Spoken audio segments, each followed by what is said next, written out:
In 1981, a witness told investigators of a double murder in Idaho. Near a trapper's camp, they found a game warden's body.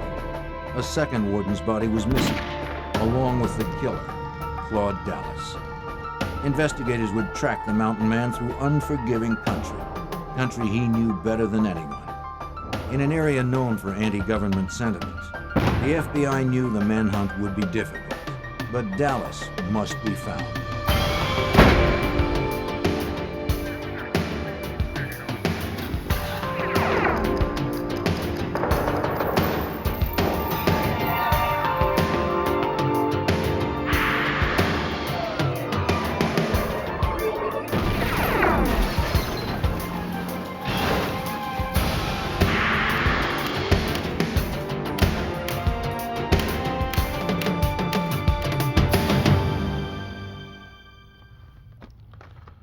The sun set on the Wild West long ago, but some people refused to notice. Claude Dallas was one of them. A wily trapper, distrustful of authority, Dallas typified the rugged individualism that forged this country. He went too far when he killed 2 game wardens in 1981. The law that he despised so much began to close in. But Dallas knew the land and could live off it as long as he needed to. Finding him wouldn't be easy. I'm Jim Kallstrom, former director of the FBI's New York office. A man like Dallas could hide almost anywhere. The severity of his crime demanded that we never stop looking. A modern-day posse formed to round up the maverick and deliver him to justice.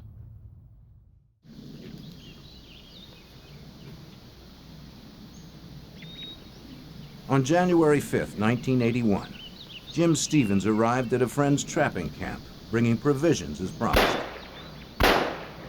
He fired warning shots to report his arrival. He knew his host didn't like being surprised by unannounced visitors. The trapper, Claude Dallas, had created the gunshot warning system. Howdy, Jim. He was protective of his compound. Dallas was glad to have the supplies. He was trapping for the winter in Bull Basin, a remote area in southwestern Idaho near the Nevada border. He had bagged a few bobcats out of season and planned to sell their furs in the spring. But he needed food before that to sustain him. Besides restocking Dallas's camp, Stevens had come to look for Indian artifacts. He planned to search along the river. In such an isolated area, he was bound to find new items for his collection. Dallas stayed to look over his new provisions.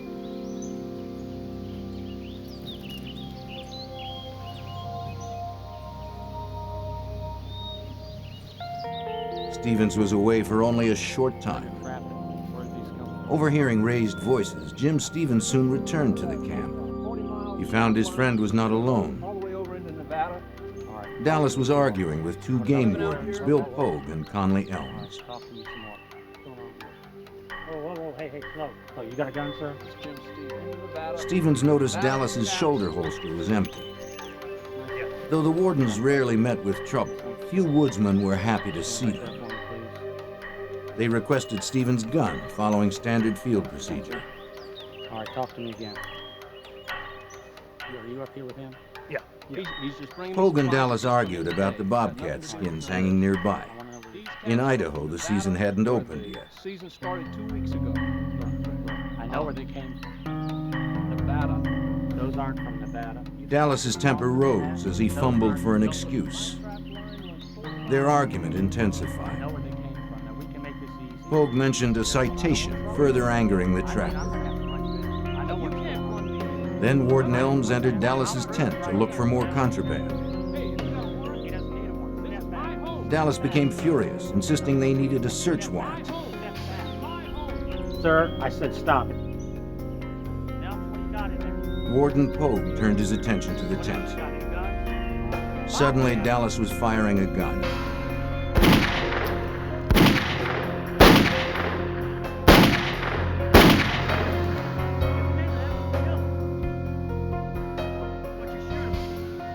He had drawn a .357 he had kept hidden and emptied it into the unsuspecting wardens.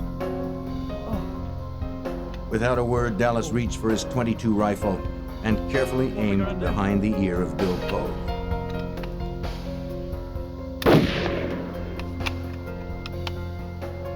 Conley Elms met the same fate. Jim Stevens was stunned. Dallas immediately claimed that Pogue had tried to draw his gun. Stevens had turned away just before the shooting began. He couldn't deny Dallas's Them or claim. me, you saw his hand on his gun. I swore last time I was arrested I'd never go in again.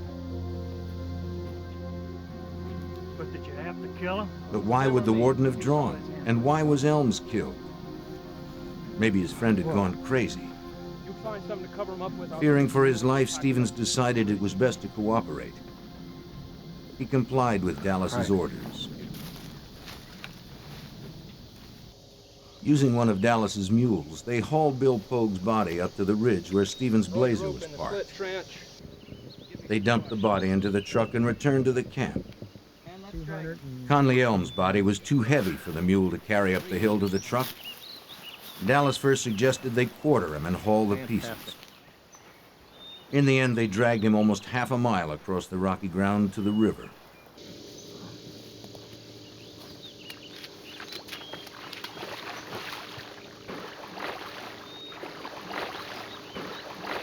That would be Dallas's one mistake. He didn't weight the body. As it floated downriver, it was sure to be seen.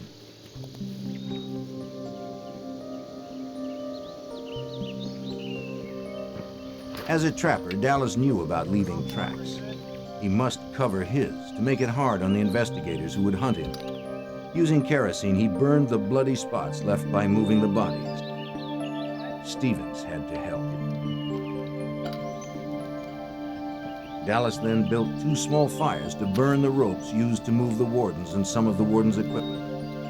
He tried to get rid of anything with blood on it.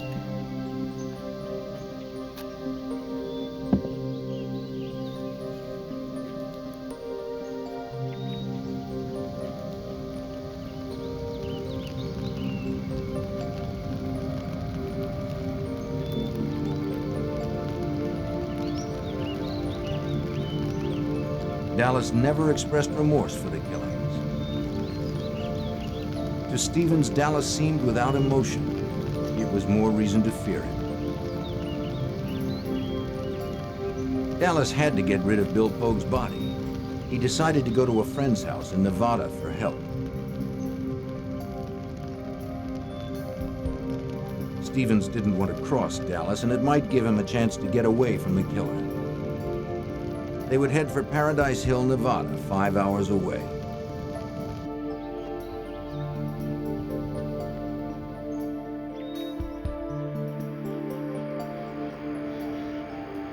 As they drove, Dallas tried to convince Stevens that the killings were justifiable homicide. The wardens had invaded his territory and threatened him, he said. He had only defended himself.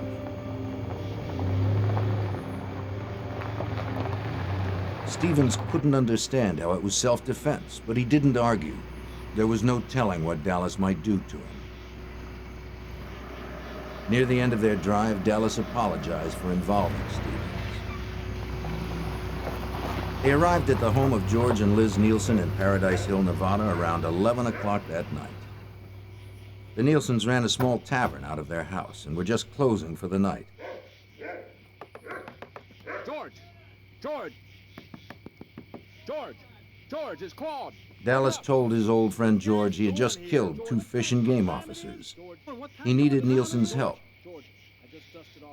With others around, Jim Stevens no longer feared for his life. But what he had seen and done still terrified him. Dallas told George and Liz Nielsen he had one body outside and that the other was in the river near his camp. George Nielsen shared Dallas's contempt for the law, and he believed the claim of self-defense. He agreed to help. Dallas told Stevens he could go and asked to borrow the Nielsen's pickup to take Pogue's body out and bury it. The men went outside so Dallas could move the body from the Blazer to Nielsen's pickup. Wait a minute.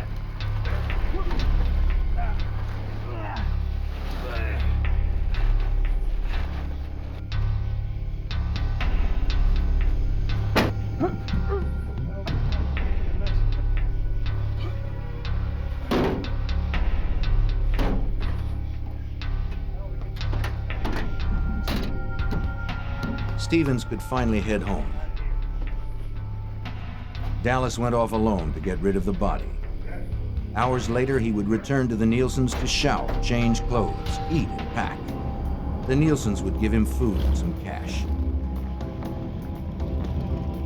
Around 5:30 a.m., Nielsen would drop him off 15 miles away, where it is believed another friend picked him up. In any case, Claude Dallas had disappeared.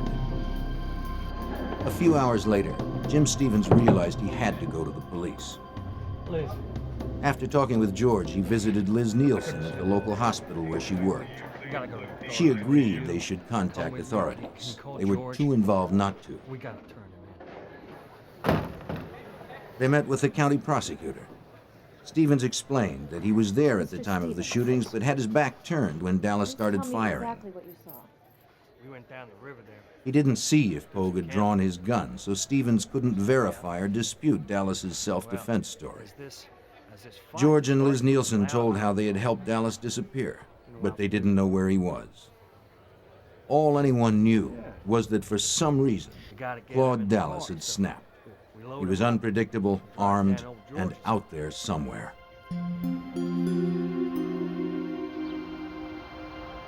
If Stevens were telling the truth, there were 2 lawmen down and a killer on the run. The prosecutor contacted Owyhee County Sheriff Tim Nettleton, who called in state authorities. I notified the Department of Law Enforcement to gain some assistance because of the expertise that they could supply my department. As Nettleton prepared to investigate the crime scene to check Stevens' story, the FBI was called in to track Dallas. Special Agent Frank Nenzel, then stationed in Reno, was assigned as the Nevada case agent. The FBI was called into the investigation of the murders of officers Pogue and Elms because it was believed that Dallas had, first of all, cold-bloodedly murdered these 2 officers, and secondly, that he had fled the state of Idaho to avoid prosecution. We have thick wooded areas, we have water, and we have some open terrain. Dallas knew the land and had a head start, but the FBI had to find him. Sheriff Tim Nettleton led the investigation of the crime scene where Claude Dallas had killed the 2 game wardens. He was accompanied by deputies and state forensics experts. An investigator riding in a news helicopter spotted a body in the river. He radioed to the team on the ground, and they located the body of Warden Conley Elms, caught on a submerged tree branch. At least 1 death was verified. Back in the camp, officers approached Dallas's tent with care, on the chance he was lying in wait for them. Blair. But only pelts and skins remained. With the area secured, Sheriff Nettleton and the forensics team could begin verifying the rest of Stevens' story. They couldn't rely solely on one witness's testimony. They needed hard evidence that placed Dallas at the scene and proved what happened beyond a reasonable doubt. Investigators videotaped and took photographs to preserve the placement of footprints and other evidence. They were most interested in collecting ballistic evidence. The examiners needed to retrieve the warden's guns and any spent bullets from them. The question was whether the wardens had fired or even drawn their guns. If they had, Dallas may be innocent of murder. Searchers found .357 and .22 caliber shell casings, which they hoped to be able to trace to determine who had fired them.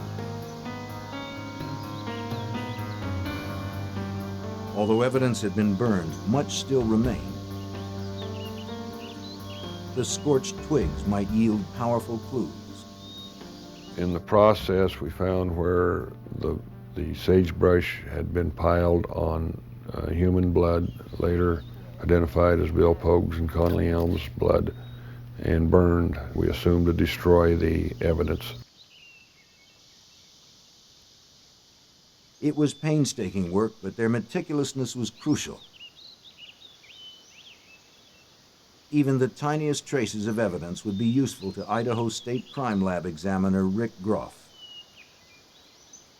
There was a number of blood spots that were collected off of plants, off dirt, around a campfire, just in a number of locations.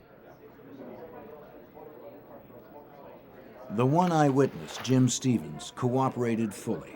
His testimony would help the Idaho Department of Law Enforcement's Harry Capall reconstruct the killings. We took, the next day I believe it was, we took Stevens and went back down to the crime scene and had him walk us through, showing us where Elms was standing, where Pogue was standing, where he was standing, where Dallas was positioned, and we acted it out and photographed it.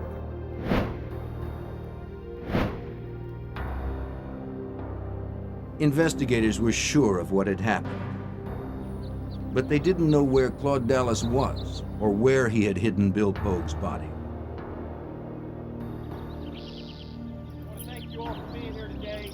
Local and state officers and civilian volunteers would look for the body. The news of the warden's murders galvanized the searchers. Most of them knew the two wardens and their families. Sheriff Gary Amon, then a dispatcher, was part of the search for the body. It was Dallas being a cold-blooded cop killer. It was scary searching, but there was anger there that you wanted to help the family find the body so they could bury their loved one. Many of the searchers knew the 30-square-mile wilderness that they'd be scouring. But there were dozens of abandoned mine shafts and gullies in which to hide a body. And Claude Dallas knew them all. All right, let's move it. We're burning daylight. They would use high technology, like infrared scanners. But most importantly, they would rely on their own patience and dedication. They were very long days. They were cold days. We walked, we rode horses, flew in airplanes, flew in helicopters. The FBI's manhunt team was charged with finding Dallas. The trapper could be anywhere. He was said to know every cave and gopher hole in the area where Idaho, Oregon, and Nevada meet. So the FBI wasted no time in blanketing the region with agents. A specialized FBI force arrived in Winnemucca this morning, 12 members of the Bureau SWAT team out of San Francisco. They'll be evaluating and following up leads from several areas. There were about 100 officers, including SWAT teams from California, Idaho, and Nevada. It was a posse ready for anything, because no one knew what the dangerous woodsman might do. While Special Agent Frank Nanzel coordinated the Nevada search, Special Agent George Calley of the Boise Field Office became the FBI's lead investigator. The stories out on Claude Dallas early on seemed to be that he was a loner. He was one who was not too close to other people. He was a person who could live all by himself, could go off in the mountains and be totally independent. Dallas projected the image of a storybook mountain man to those around him. It was a tale years in the making. Dallas was born on March 11, 1950, in Winchester, Virginia, the second son in a family of 9. When he was just a boy, his father taught him to hunt and lay a trap line, and that game laws didn't apply to them.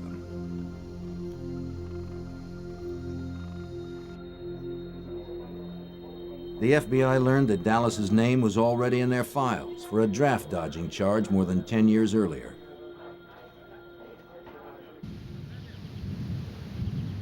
When he was 18, he had registered for the draft as required by law, then left his family and hitchhiked to California.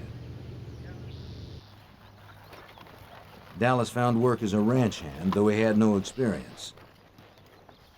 But he learned fast and soon became known for his hard work and for his distrust of the law. After several years, he moved on, perhaps unaware the FBI wanted him as a draft dodger. In 1973, the FBI caught up with Claude Dallas.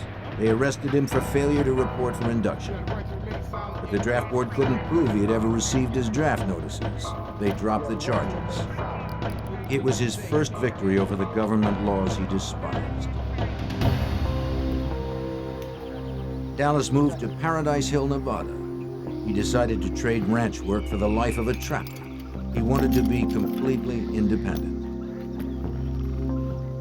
Before long, Dallas was making his living solely as a trapper in the Nevada wilds. Although he was licensed, his traps often violated state game laws for illegal bait. Legitimate trappers had little respect for his operation. Sheriff Nettleton knew Dallas's reputation. Dallas was a trash trapper. He never took the time to go with a real trapper and learn how to trap.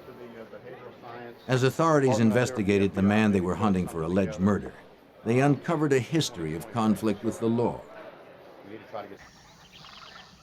In 1976, Nevada game warden Dale Elliott came across some of Dallas's illegally baited traps. Dallas used birds and animal parts to lure bobcats, whose skins brought a good price. But this improper bait also attracts animals like raccoons and skunks and kills them needlessly. Elliott confiscated the traps and fined Dallas $100. 2 years later, in 1978, another game warden, Gene Weller, came across more traps in Dallas's territory. They were illegally baited with chunks of meat and had no tags. Dallas couldn't be found, and since it was late, Weller decided to return the next day to look for him.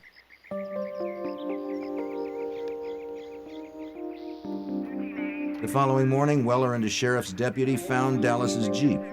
But again, Dallas couldn't be located. Inside the Jeep, they found two weapons, a rifle and a revolver. It was against Nevada law to keep a loaded rifle in a vehicle, so they confiscated it. They took the revolver, too. Two loaded weapons in a possibly abandoned vehicle presented a dangerous situation. Anyone wandering nearby could take the firearms. The officers left a note for Dallas explaining where the guns would be held. Name's Claude Dallas, here to get my guns. 3 days later, a disgruntled Claude Dallas arrived at the sheriff's office in Winnemucca, Nevada to claim his guns. They were now unloaded, and Dallas argued that the shells that had been inside were spent.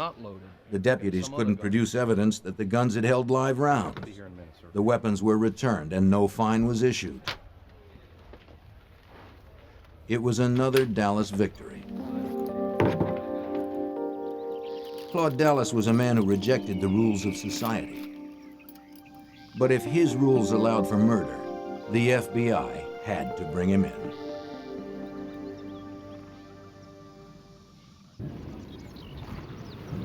Within days of the two game wardens' deaths, FBI agents gathered information about the killer Claude Dallas. Special Agent George Calley led the investigation. We realized that to find Claude Dallas, we had to learn more about him. The FBI talked with local trappers and ranchers. Many were reluctant to help. The information on Dallas came slowly. As it did, the FBI pieced together the days leading up to the killing of the two game wardens. In December of 1980, a month before the killing of the wardens, Dallas had made a winter camp in the remote stretch of wilderness in Idaho's southwest corner. He would spend the winter trapping alone, but for a few visits from friends like Jim Stevens, who promised to bring mail and supplies. He chose Bull Basin for his camp. It was perfect for him. Wild, isolated country rich in deer and bobcat. A place where a man could live by his own rules. Dallas's closest neighbors were miles away. He knew other trappers sometimes worked Bull Basin, but he figured he could avoid them and the state's fish and game laws.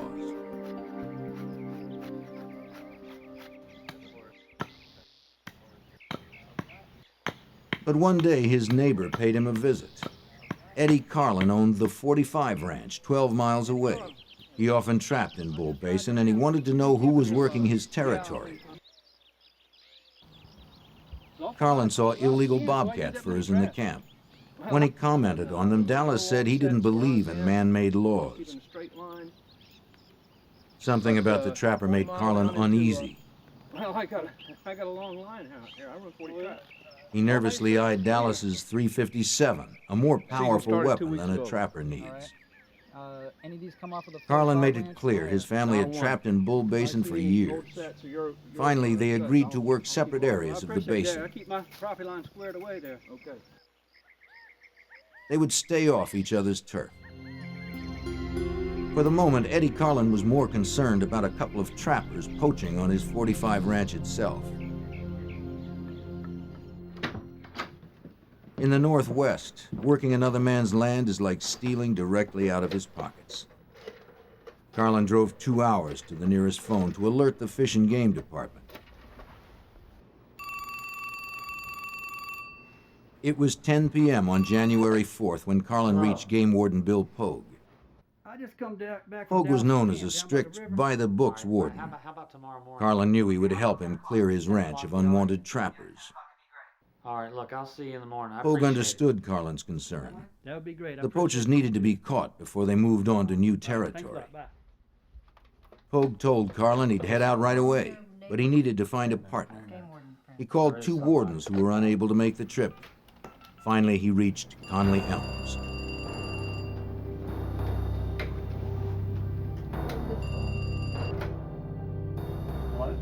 Yeah, Elms.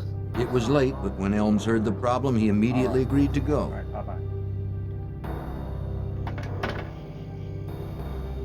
The wardens arrived at the Carlins' 45 ranch at 3 a.m. on January 5th. After a few hours' rest in sleeping bags outside, the men joined Eddie and Joanne Carlin for breakfast. Eddie described the poachers who were trapping on his land. The wardens considered how to approach them. Then Joanne added that there was another man named Claude Dallas trapping in Bull Basin. He was bagging game out of season. 2 other guys camping right on the edge of my ranch. Eddie told them to watch out for Dallas. The wardens said they'd cover each other. They left to confront the trappers on the 45 ranch first. Jim Stevens arrived in Dallas's camp at mid-morning, then went off to look for artifacts, leaving Dallas alone.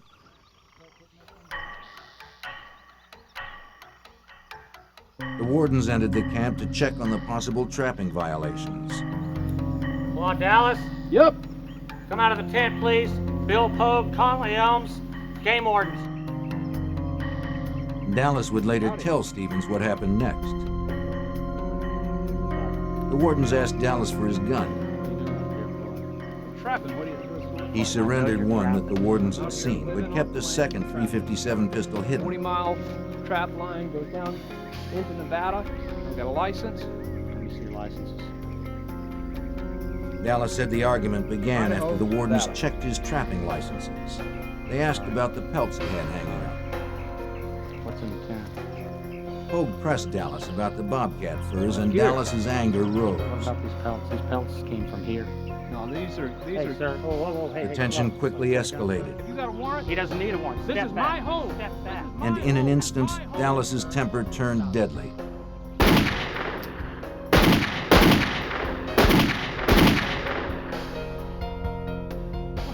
What you shooting for? Perhaps what was most horrible was the way the wardens were executed. Oh.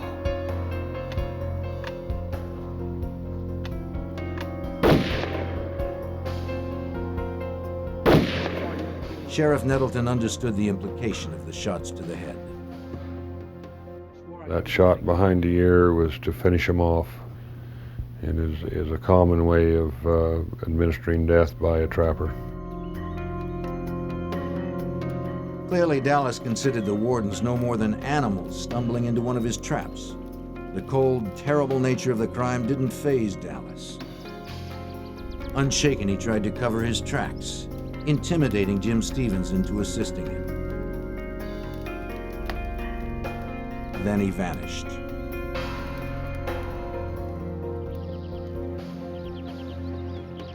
Within 48 hours, the hunt for Bill Pogue's body by local volunteers had begun. Team number 2 in this direction. Team number 3 off in this direction.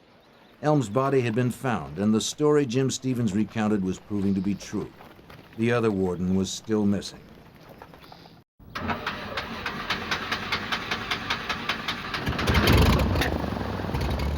Local and state authorities used every tool at their disposal, including Sheriff Nettleton's airplane.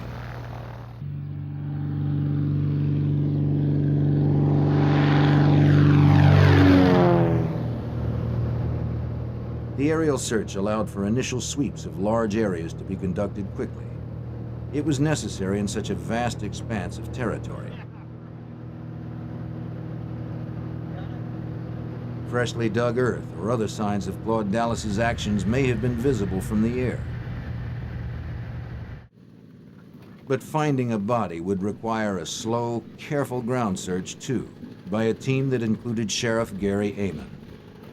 When we actually went down and searched for the body, approximately 50 or so people went down. We camped out near Paradise Valley, and we would break up into teams and we'd go search a specific designated area that we were assigned to, and we would basically turn over every rock and look under every brush for signs of a grave or footprints, bodies, whatever, any evidence that might be related to this case. As local authorities searched for Pogue's body, the FBI hunted Claude Dallas. He could be anywhere, from the Northwest to Mexico or beyond. Dallas was on his own turf, and the manhunt promised to be long and frustrating. Agent George Kelly and the other investigators knew that to find Dallas, they'd have to narrow the search. We had to contact the people that he had seen in the past, and we began to get an idea of the type of person he would look up by those who had similar interests that he did. And we really concentrated on who are his friends. Investigators knew Dallas had friends in Paradise Hill, Nevada, so they focused there, checking homes, barns, and other buildings. Agents learned Dallas kept many of his belongings in a converted trailer behind George Nielsen's bar. When agents searched it, they discovered nearly 20 weapons and some combat training manuals. It was further evidence they were hunting a man who was dangerous and knew how to kill.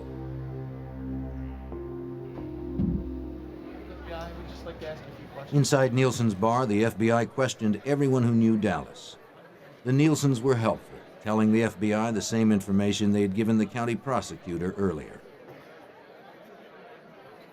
But others in the bar were largely uncooperative. Not many locals appreciated federal intervention. They gave agents few leads.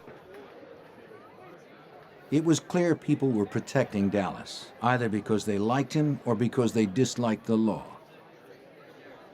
The federal agents weren't the only ones getting the brush off. Even local authorities like Harry Capal felt the frustration. Some of the anti-establishment type people said the two officers deserved to be killed. They had no business being down invading this man's camp, but there were quite a few people in the Winnemucca area who really weren't too helpful, and I think our investigation would have proceeded a lot faster and quicker had they have been more willing to come forward, or if we did interview them, tell us the truth. The fact that Dallas had a network of supporters in Nevada and Idaho gave agents the first glimpse behind his mountain man facade. It seemed he was not the self-sufficient loner some made him out to be. He was resourceful, but he was also dependent on others. The field work by agents like Frank Menzel slowly uncovered the truth about Claude Dallas.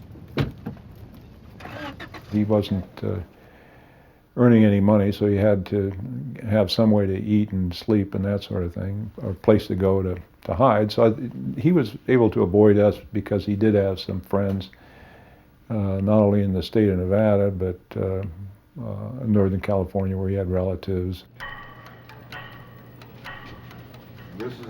As investigators learned how Dallas operated, they figured out how to bring him out of hiding. They'd make the reclusive backwoodsman the best recognized man in the West, so he'd have to come home to hide. They designed and distributed a wanted poster and put a $20,000 reward on Dallas's head. Sheriff Nettleton called it the Poster War. I had requests from so many police agencies, all the way from Alaska, all up and down the West Coast. They were in Field and Stream. Virtually every gun shop west of the Mississippi had one hanging up. And any place that Mr. Dallas went, he would see his face. Any of his haunts, any of his friends would see it. This would leave him only one place to hide, back in Paradise Hill, where most of his supporters were. Investigators kept the pressure on, following every lead, searching every day, and waiting for Dallas to resurface. After 15 months, agents noticed the people of Paradise Hill becoming uneasy. They acted nervous when any law officer was nearby. The agents worked their contacts and learned that Claude Dallas was coming back to town. FBI agents persuaded a friend of Dallas's to turn informant and notify them when Dallas actually returned. In April of 1982, the informant came in to talk. He didn't want any trouble. Claude Dallas had moved in with a friend, he said. He was at Craig Carver's trailer just outside of Paradise Hill. There were plenty of weapons in the trailer.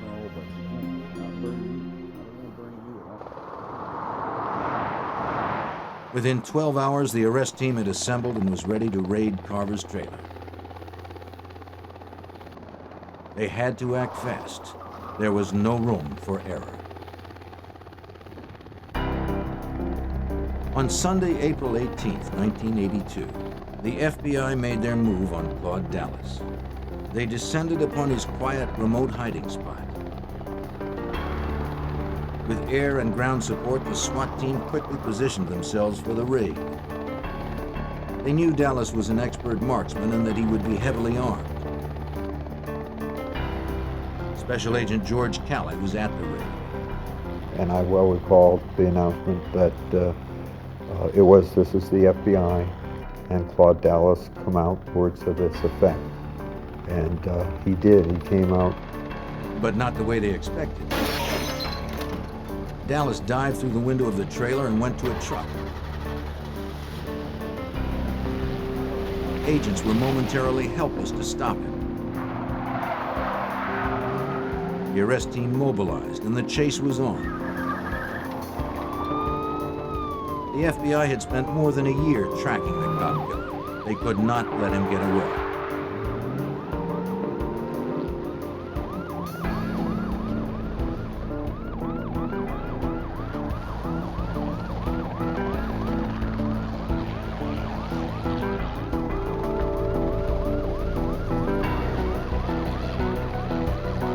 Cruisers and the helicopter stayed on his tail despite the danger.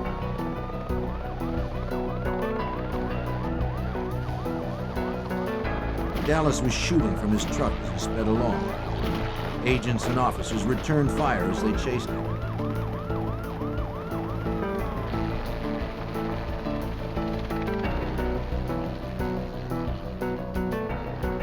He seemed unstoppable, even bulletproof.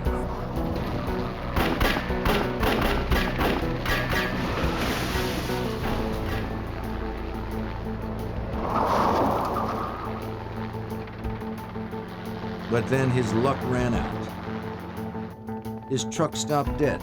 The shooting stopped too. Dallas had been shot. He slipped out of his truck and crawled away. Men on the ground couldn't see him through the tall brush, but from the air, Nanzel had a bird's eye view. Unfortunately, with the agents out of their vehicle, he had no means of radio contact with them. So he was helpless to warn them. When I saw that agent walking toward Dallas, this agent was a very highly trained special agent SWAT team leader named Dave Gillen out of Las Vegas. I didn't think he saw Dallas, and I thought there could be, I thought Dallas could have killed him right there. And it really scared me badly. But as the agents approached, to everyone's surprise, Dallas lifted his arms and gave up.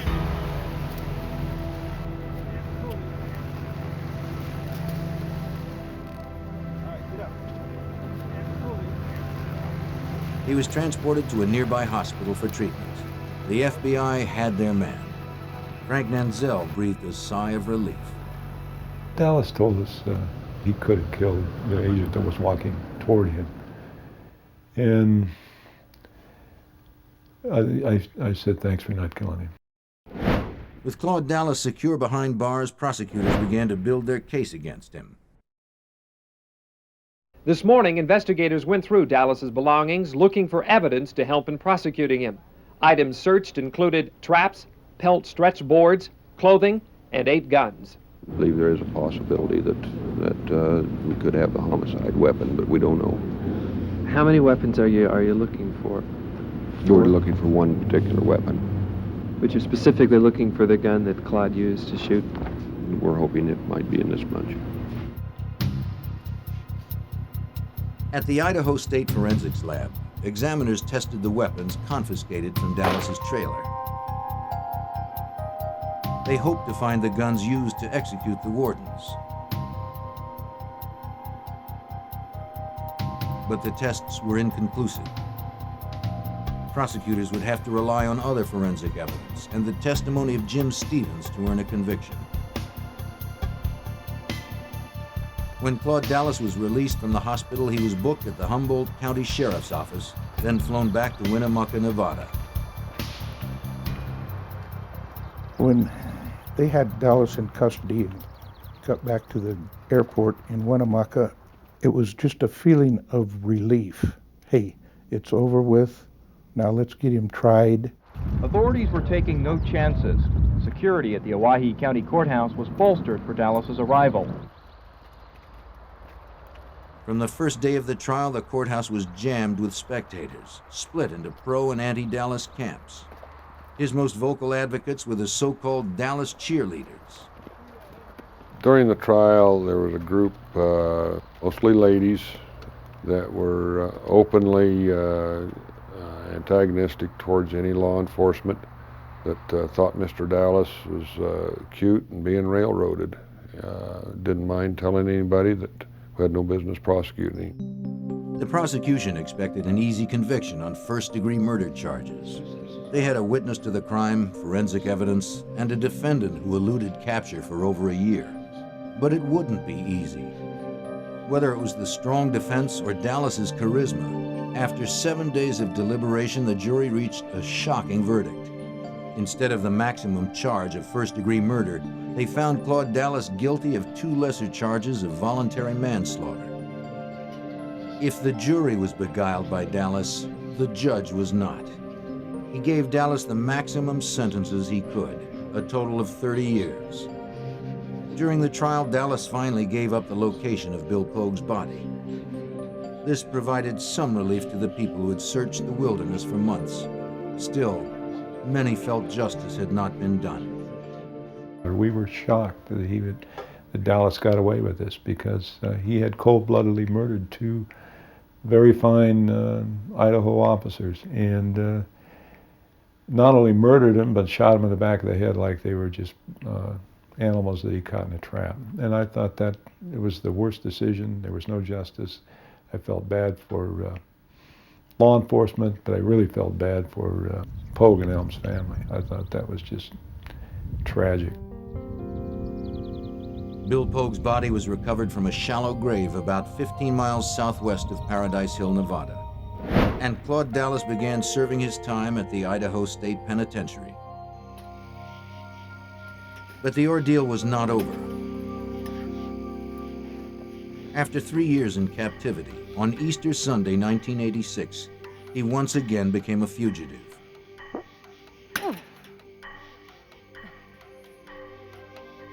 Agents believed a woman from Reno who had befriended him brought him wire cutters on a visit. He used them to cut through the prison fence.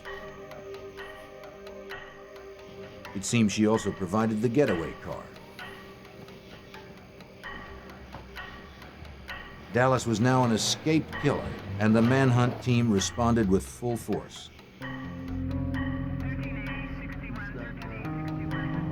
The FBI placed him on their list of 10 most wanted fugitives at the request of Special Agent George Calley.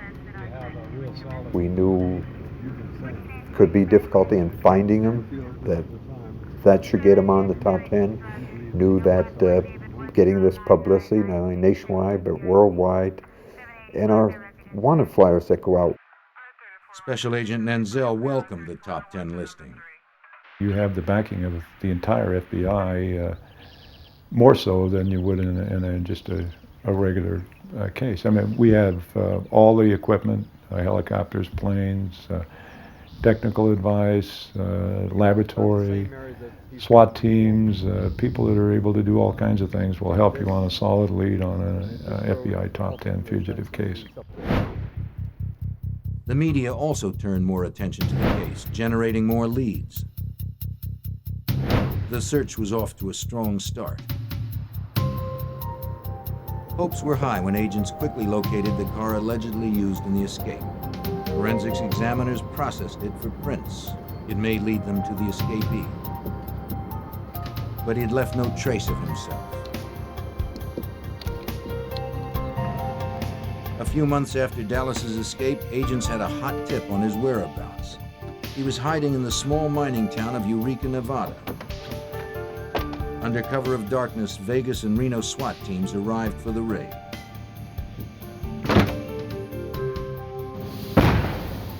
They threw a device called a flashbang through the front door to stun anyone inside and send up a smoke screen to cover agents when they entered. Would the fugitive Claude Dallas finally be brought to justice?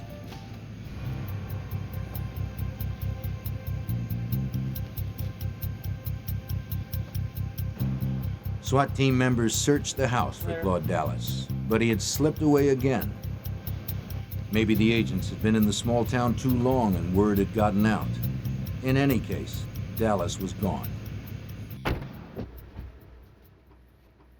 It would be several more months before agents got their best break, almost a year after his escape from prison. They had been following another of his friends, Danny Martinez, who lived in the ranching community of Riverside, California. Martinez had a friend who looked a lot like Dallas, and he talked the friend into giving Dallas his ID. The friend was uncomfortable with the arrangement. This guy just came to He my called the door FBI and agreed to help me them. out of my ID. Meanwhile, Dallas fled to Mexico using the ID. He cut his hair, shaved his beard, and got a nose job. He had a new look, but he hadn't changed his pattern. As before, he returned to where his friends were, as agents predicted.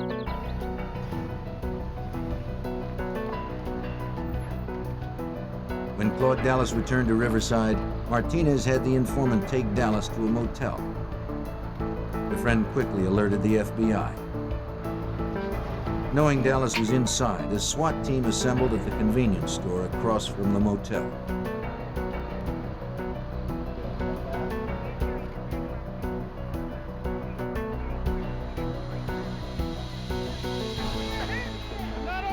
He was surrounded and he was unarmed, so he could not fight back this time.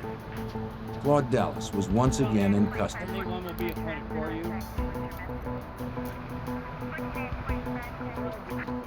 He was transported back to Idaho to stand trial. The charge was escaping from a state penitentiary. It seemed certain he would be found guilty. But again, he worked his magic on the witness stand. He claimed prison officials had concocted an elaborate scheme to kill him because they saw him as a cop killer. Amazingly, the jury bought his story, baffling agents like Frank Nenzel. Dallas was acquitted from escape, which totally astounded every FBI agent I ever knew that worked on this case, or any agent that ever heard about this case. It just was beyond belief that Dallas could escape from prison and then go to trial for that and be acquitted. Claude Dallas, who admitted killing 2 law officers, seemed somehow charmed when it came to prosecution. By this time, he had got off of his draft dodging. He got off of shooting 2 officers. Now he gets off of escape because the authorities are mean to this poor little boy. That's been his defense every time. But Dallas was defeated. He lost the year reduction in his sentence he had earned for good behavior, and he was returned to prison to serve the remaining 27 years of his term. Sheriff Gary Amon saw through Dallas's false image. Claude Dallas to me was a wannabe cowboy loner that wasn't near as tough as he thought he was. Harry Capall agrees. I don't think ever earned the right to be called a mountain man or a trapper. He was nothing more than a thief and a murderer. Following the game wardens' deaths, their widows initiated the construction of a memorial to Idaho's fallen officers. The monument stands as a testimonial to the true heroes of the West, those men and women sworn to uphold and protect the law.